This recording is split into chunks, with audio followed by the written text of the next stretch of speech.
یہ بھی ہمارا بڑا سوشل فنکشن ہے، بہت بڑا، اور اس میں فضول خرچیاں ہو رہی ہیں، حرام کی کمائی ہوئی کمائی جو ہے وہ پانی کی طرح بہائی جاتی۔ ابھی مجھے ایک صاحب نے بتایا کہ ممبئی میں 2 شادیاں ہوئی ہیں مسلمانوں میں، ایک میں 1.5 کروڑ روپیہ خرچ ہوا، ایک میں 80 لاکھ خرچ ہوا۔ ہم نے وہاں اصلاحی تحریک شروع کی، ضیاء الحق صاحب نے بھی کوشش کی تھی، آرڈیننس پاس کیا تھا، لیکن یہ چیزیں قانون سے نہیں۔ آپ کہیں کہ کسی دعوت میں 50 سے زیادہ مہمان نہیں آئیں گے، وہ 100 آ گئے تو زیادہ زیادہ یہ ہوگا پولیس والوں کو رشوت کا کھاتا کھل گیا، جو یہ پیسے لے جائیے صاحب۔ کبھی کبھی وہ پکی پکائی جگہ لے جا کے اپنے تھانے میں بیٹھ کے کھاتے تھے، لیکن قانون سے نہیں بدلتا مزاج۔ ہم نے کیا طے کیا؟ دیکھو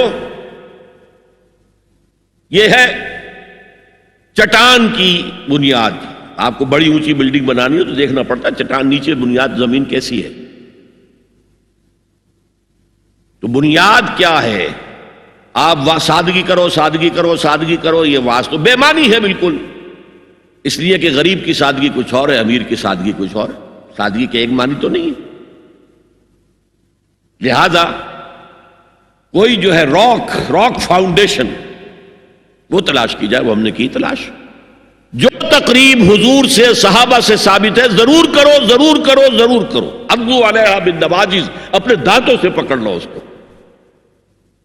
اور جو تقریب ثابت نہیں حضور سے اور صحابہ سے، یقیناً یہ کہیں باہر سے آئی، یا تو ہمارا خاندانی پس منظر جو ہے، اکثر تو ہندوؤں سے مسلمان ہوئے، وہ سادات ہوں، صدیقی ہوں، فاروقی ہوں، عثمانی ہوں، وہی ہے نا جو باہر سے آئے تھے، باقی تو اکثریت یہیں سے، وہ اپنا ہندوانہ پس منظر لے کر آئے۔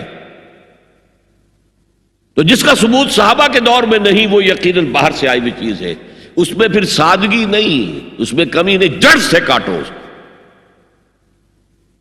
اس بنیاد پر ہم نے 5 فیصلے کیے، ذرا سن لیجئے آپ بھی، اگر آپ کوئی سوشل ورک کرنا چاہیں اس کو عام کریں۔ نمبر 1، نکاح مسجد میں۔ حدیث موجود ہے، ترمذی شریف کی روایت، اعلنوا ھذا النکاح وجعلوہ فی المساجد، نکاح کا اعلان عام کیا کرو، مسجدوں میں منعقد کیا کرو۔ میں حیران ہوتا ہوں کیوں نہیں علماء کرام نے اس کی طرف توجہ دلائی۔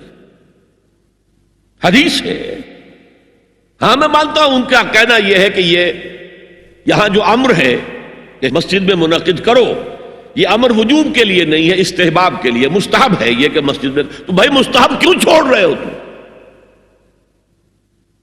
وہ اس لیے چھوڑنا پڑتا ہے، مولوی بیچارے کی حیثیت ہے ہی نہیں معاشرے میں کہ وہ کہے جناب یہاں آئیے میرے پاس، میں نہیں آؤں گا آپ کے گھر نکاح پڑھانے کے لیے۔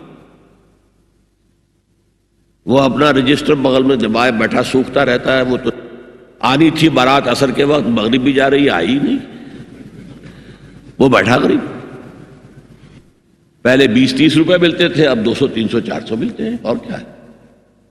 میں نے انہیں یاد دلایا، دیکھو شرم کرو، عیسائیوں نے آج تک اپنے چرچ کی اور اپنے پادری کی عزت یہ رکھی ہے کہ شہزادے اور شہزادی کی شادی ہوگی وہ بھی پادری چرچ میں آئیں گے۔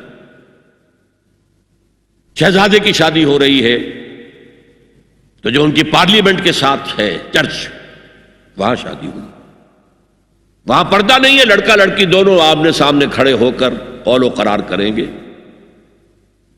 ہمارے ہاں پردہ ہے، تو اس لیے لڑکی کے گھر بھی جائیں گے تو لڑکی تو محفل میں نہیں آئے گی، لڑکی کا ایک وکیل ہوگا، وہ وکیل اجازت لے کر آئے گا، 2 اس کے گواہ ہوں گے، اس کے سامنے اجازت لی گئی، پھر وہ نکاح خواہ کو اجازت دیں گے، وہ نکاح پڑھا دیں گے۔ پہلی بات یہ ہو گئی کہ نکاح مسجد میں۔ نمبر 2، نکاح کے موقع پر کوئی دعوت طعام نہیں، کوئی ثابت نہیں۔ دعوت طعام صرف ایک ہے، وہ ولیمہ ہے، اور اس قدر معقول بات ہے، سب باپ اپنے سینوں پر ہاتھ رکھ کر سوچیں اور میری بات سنیں، کیا بیٹی کو گھر سے رخصت کرنے کا وقت جو ہے وہ خوشی کا وقت ہوتا ہے؟ جب بیٹی گھر سے جا رہی ہو، کوئی جانور بھی آپ قربانی کے لیے، کوئی مینڈھا کو بکرا لے آئیں 8-10 دن پہلے اور بچے مانوس ہو جائیں، تو وہ جب آپ ذبح کرتے ہیں تو پچھاڑے کھاتے ہیں کہ نہیں بچے؟ اور یہ لخت جگر ہے، نور چشم ہے، 18 20 22 برس گھر میں رہی ہے، وہ جا رہی ہے، خوشی نہیں ہے وہاں، صرف یہ ہوتا ہے اے سائی آف ریلیف کہ ایک ذمہ داری کا بوجھ تھا، اللہ نے آج پورا کرا دیا، اتروا دیا بوجھ۔ پھر بھی اندیشہ ہوتا ہے، پتہ نہیں مزاج ملے نہ ملے، نئے ماحول میں جا رہی ہے، وہاں جا کر ایڈجسٹ ہو یا نہ ہو، اندیشے پھر بھی ہوتے ہیں ذہن کے۔ تو ان سے مرغ پلاؤ کھانا اور متنجن کھانا کوئی معقول بات نہیں۔ معقول بات کیا ہے؟ لڑکا، اس کا گھر آباد ہوا ہے، وہ ولیمہ کرے، اس پر باقاعدہ احادیث اولبو ولو بشاتن، ولیمہ ضرور کرو چاہے ایک ہی بکری ہو تمہارے پاس، ذبح کرو، کاٹو، کھلاؤ گوشت اپنے دوستوں کو، احباب کو۔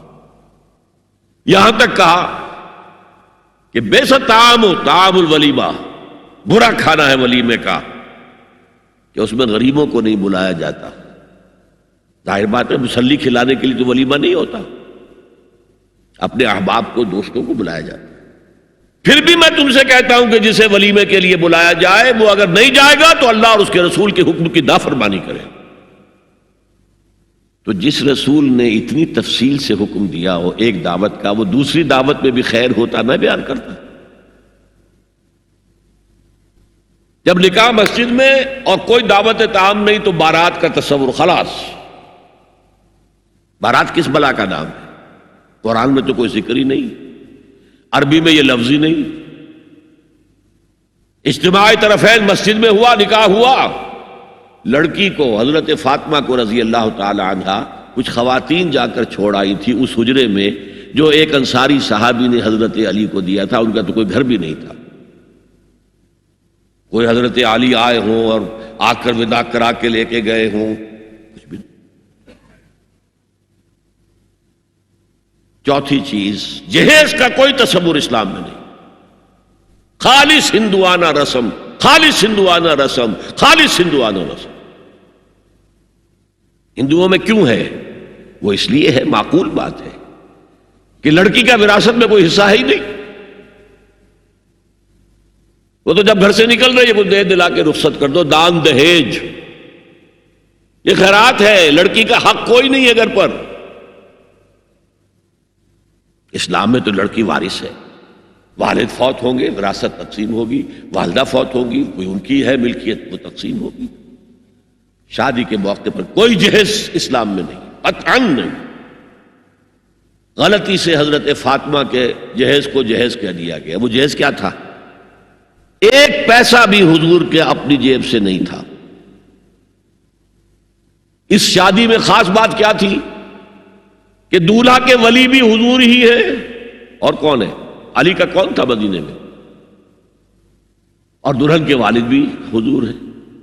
اب حضور پوچھتے ہیں حضرت علی سے، تمہارے پاس مہر دینے کے لیے کچھ ہے؟ عرض کیا میرے پاس تو کچھ نہیں۔ وہ فقراء صحابہ میں سے تھے۔ فرمایا مہر تو دینا ہے، تمہارے پاس ایک زرہ ہوتی تھی؟ جی ہاں زرہ تو ہے۔ انہوں نے یہ سمجھا زرہ تو جہاد کے لیے ہے، کوئی وہ دولت تو نہیں ہے۔ فرمایا جاؤ اسے بیچو یا گروی رکھ کے قرض لے کر آؤ۔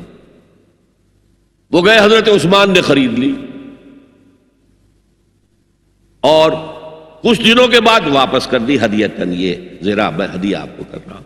اس وقت اگر کہتے چھوڑو علی، کہاں تو لو میں پیسے دے دیتا ہوں تمہیں، تو ان کی طبیعت پر بار ہوتا۔ اس پیسے سے حضور نے کچھ پیسے گھر بھیجے اندر، دلہن کو ذرا تیار کر دو،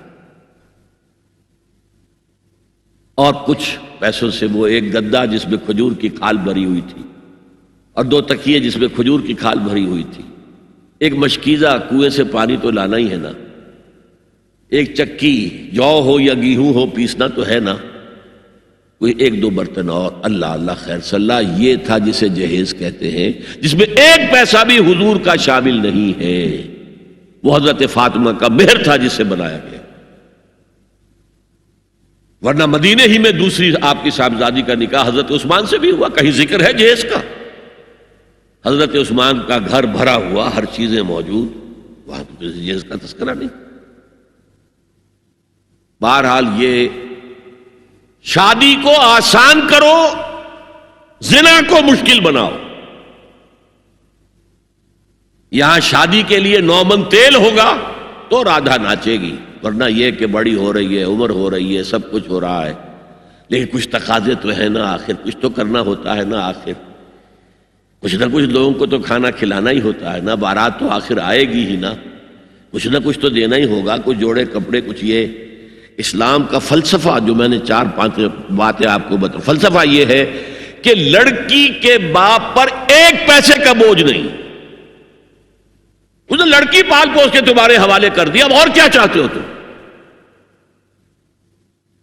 سارا مرد آزما مرد آفرین، مرد کو چیلنج دیا ہے، تم مرد ہو، مہر تم دو گے. اور سب سے بڑھ کر کیا ہو رہا ہے آج کل بھی ہوتا ہے، وہ ہمارے ایک کچھ کام ہوتے ہیں اسلامی، وہ بھی ہے کچھ وہی ہندوانہ پس منظر.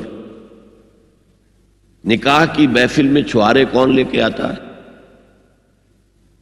جی؟ لڑکے والے. اور پلاؤ کن سے کھاتے ہیں بھائی؟ جس کو تمہیں مرغ پلاؤ کھلا رہا ہے وہ چھوارے نہیں بانٹ سکتا تھا؟ یہ ہے اسلام اور غیر اسلام کا امتزاج. چھوارے لڑکے والے لے کر آئیں اور پھر دعوت اڑائیں گے لڑکی والوں کی طرف سے.